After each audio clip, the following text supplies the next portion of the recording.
C'est une violation claire du troisième commandement que d'utiliser le nom de Dieu de manière vaine et dénuée de sens. Exode 27.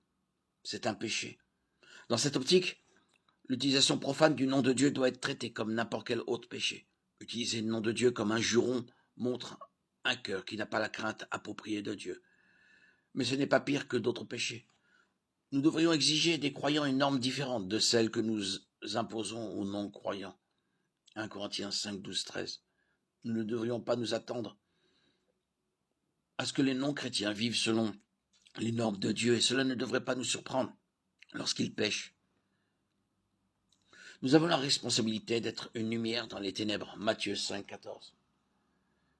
Cela ne signifie pas que chaque fois que les gens disent, nous leur disons qu'ils sont pécheurs, cela signifie que nous cherchons des occasions appropriées pour parler avec eux de leur état de cœur, de leur asservissement au péché et de la façon dont Jésus peut les sauver. De Timothée 4, 2.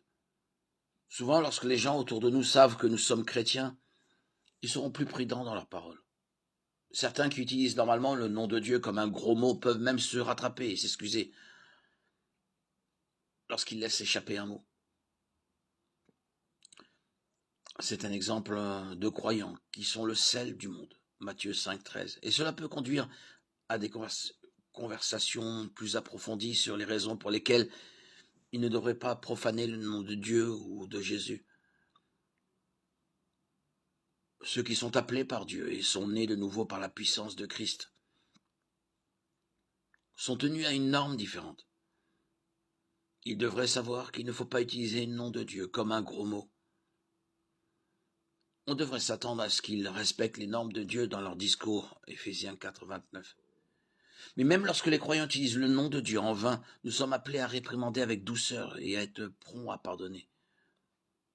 Luc 17, 3. Galates 6, 1.